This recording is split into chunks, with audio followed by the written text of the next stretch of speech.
So this is the Huion Kamvas 4K Pro. They sent it to me for free, but they aren't paying me to say anything specific. They haven't asked me to just say good things or whatever.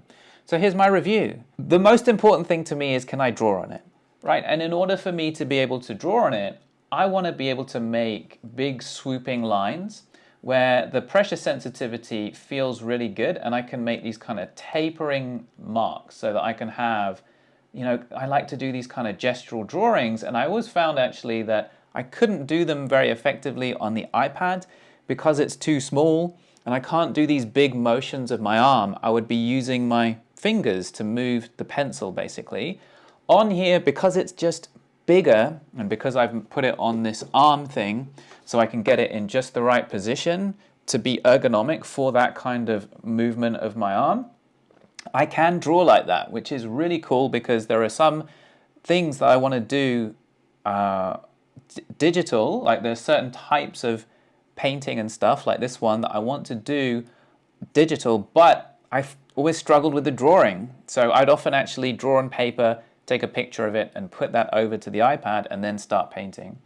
Whereas in here, I'm able to actually do my figure drawings just straight on here and keep them just as gestural. To me, this is what matters. Like, I don't actually care about the specs and all that kind of stuff. So one thing I will say is, like, this, having this arm was really good.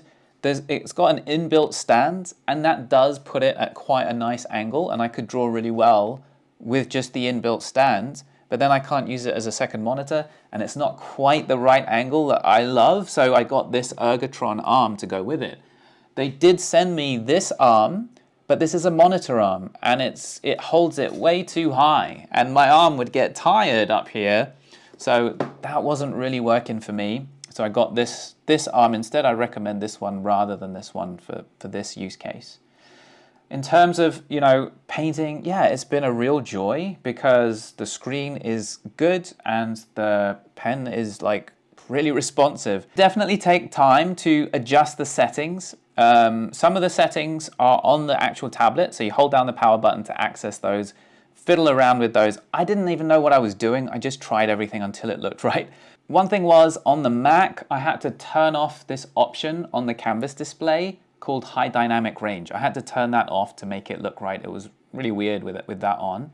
So once it's all adjusted, do the calibration so that your pen appears in the right place. It's not disconnected, and you are good to go. It's really, really fun. And yeah, a more affordable option than like Wacom, but I think probably just as good for drawing and painting with.